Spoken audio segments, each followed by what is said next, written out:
Deduction के section सारे important है। Eighty C life insurance policy, RPF PPF की डिडक्शन देता है। ATCCD जो है नेशनल पेंशन स्कीम की बात करता है ना। फिर ATCCD2 है, वो बात करता है कि अगर अदर देन गवर्नमेंट एम्प्लॉय है या गवर्नमेंट एम्प्लॉय है वो अपने एम्प्लॉयज का एनपीएस अकाउंट खुलवा रहे हैं। ATDD1 जो है वो सेंट्रल गवर्नमेंट की कोई स्कीम है उसके रिगार्डिंग बात करता है। ATCCE जो है वो बात करता है कि तीनों जो हमारे सेक्शन 80C, ATCCC, ATCCD1 उसके तहत आपको मैक्सिमम 1.5 लाख की ही डिडक्शन मिलती है और उनकी सीलिंग अमाउंट आपको याद रखनी है। फिर ATD medical insurance premium, ATDD dependent disable को दिक्कत है, ATU में एसएससी को ही दिक्कत है और दोनों के लिए फ्लैट डिडक्शन दी हुई है 75,000 और 80% से ज्यादा सेवरेबिलिटी है तो 1.25। फिर ATDD स्पेसिफाइड डिसीज है, न्यूरोलॉजिकल है, कैंसर रेट्स हैं, ये ऐसी डिसीजेज हैं, ठीक है। और लाइफ इंश्योरेंस पॉलिसी में भी अगर ऐसी डिसीज है 12-13 के बाद आपने पॉलिसी ली है तो 15% की डिडक्शन होती है, 12-13 में ली है तो 10%, उससे पहले है तो 20%।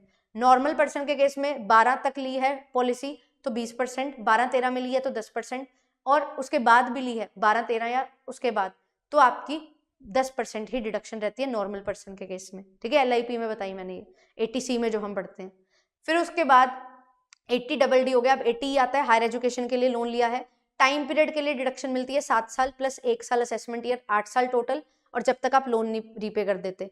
ATEE जो है ये बात करता है कि अगर आपने घर लिया है और उसकी लोन, घर लेने के लिए लोन लिया है और उसका इंटरेस्ट पे कर रहे हो तो घर की वैल्यू कितनी होनी चाहिए, 35 लाख की स्टैंप वैल्यू, ठीक है। तो उसके लिए जो इंटरेस्ट है वो और 50,000 विच एवर इज लोअर। फिर अमेंडमेंट आई ATEE में, ए में बोला गया कि स्टैंप वैल्यू को 45 लाख कर लो और 1 अप्रैल 2019 से 31 मार्च 2023 तक अगर आपने लोन लिया है और आपके पास जब आप लोन ले रहे हो उस टाइम पे कोई घर नहीं होना चाहिए, है ना, रेजिडेंशियल हाउस प्रॉपर्टी नहीं होनी चाहिए, तो आपको 1.5 लाख रुपए या जो आपका इंटरेस्ट बनता है प्रीवियस ईयर में उतने अमाउंट की डिडक्शन अलाउ हो जाती है, ठीक है। फिर इसके बाद मैंने इसको 24A से भी रिलेट करवाया था, 24B से, क्योंकि जब हाउस प्रॉपर्टी पढ़ेंगे उसमें सेक्शन 24B आएगा, उसमें भी interest of loan taken for acquiring house property या कंस्ट्रक्टिंग हाउस प्रॉपर्टी के लिए आपको इंटरेस्ट ऑफ लोन की क्या मिलती है, डिडक्शन मिलती है। तो आपके लिए 1,50,50,000 तक की लिमिट है, उससे ज्यादा भी अगर आपकी कोई डिडक्शन है तो आप 30,000 और 2 लाख तक एज द केस में भी, जो हम डिस्कस करेंगे आने वाली क्लासेस में, उसके अकॉर्डिंग आप डिडक्शन वहां पे भी क्लेम कर सकते हो, ठीक है। तो ये बेनिफिट जो है ये सिर्फ और सिर्फ हाउस प्रॉपर्टी में मिलता है, अदरवाइज एक जगह ले लिया तो दूसरी जगह आप नहीं ले सकते उस चीज का बेनिफिट।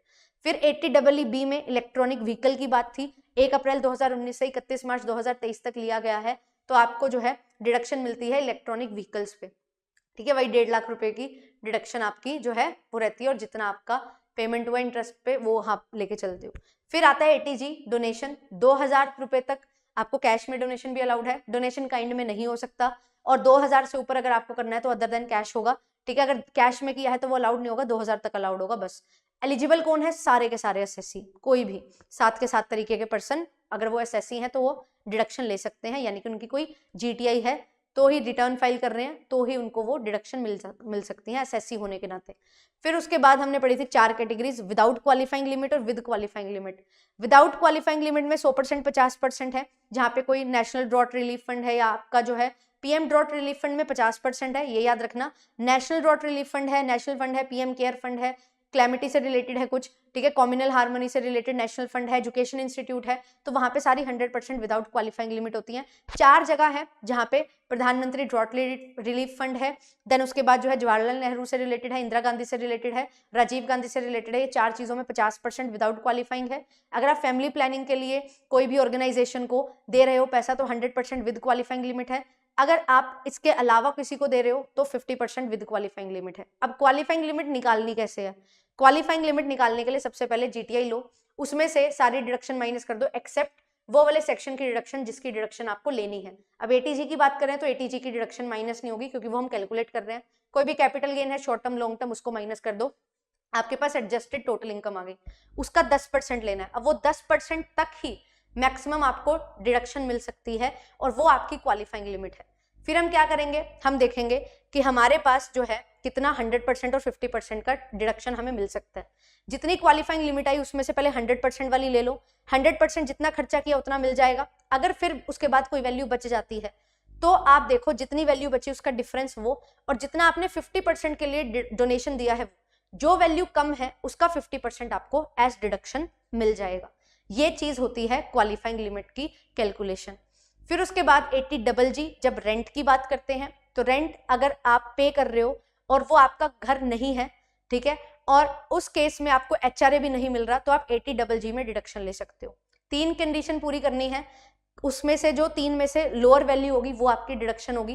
पहला, जो एडजस्टेड GTI है उसका 25%, दूसरा जितना रेंट पे कर रहे हो उसमें 10% of adjusted TI, total income basically, 25% of adjusted total income, या फिर rent paid minus 10% of adjusted total income, या 5,000 रुपए पर मंथ। इन तीनों से जो वैल्यू कम आएगी वो आपकी डिडक्शन की वैल्यू हो जाएगी।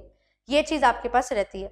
अगर आपका खुद का घर है, आपके स्पाउस के नाम पे घर है, आपके माइनर चाइल्ड के नाम पे घर है, HUF का घर है और उसके आप मेंबर हो, तो आप सोच रहे हो कि मेरे को डिडक्शन मिल जाए, तो ऐसा नहीं होगा, ठीक है। आप किसी के अलग पर्सन के घर पे रहने चाहिए एंड आप रेंट पे करते होने चाहिए और HRA रिसीव नहीं करते होने चाहिए, तभी 80GG में डिडक्शन मिलती है। फिर GG के बाद जो है GG B और GG C आता है। GG B में क्या करते हैं कि अगर कोई इंडियन कंपनी पॉलिटिकल पार्टी को दे रही है और अदर देन कैश होना चाहिए, जितना पैसा दिया वो डिडक्शन। GC में क्या आता है कि any SSC other than local authority and कोई ऐसी इंस्टीट्यूट AJP जहां पे गवर्नमेंट फंड दे रही है, इनके अलावा कोई और एसएससी है GGC में, उसने पॉलिटिकल पार्टी को कंट्रीब्यूट किया है तो डिडक्शन मिल जाएगी। फिर इसके बाद QQB हमने किया। QQB में क्या आता है कि अगर आपकी रॉयल्टी इनकम है, ठीक है, टेक्स्ट बुक के अलावा, तो जितनी इनकम आ रही है वो, या 3 लाख विचएवर इज लोअर। अगर आप परसेंटेज में कैलकुलेट करते हो, आपको सेल वैल्यू दी जाती है, तो उसका आप क्या करोगे, 15% ऑफ बुक वैल्यू निकालोगे और 3 लाख विचएवर इज लोअर, वो आपको मिलेगी यहाँ पे डिडक्शन। उसके ऊपर कोई वैल्यू है तो वो टैक्सेबल हो जाएगी, और टैक्सेबिलिटी अदर सोर्सेज में आती है।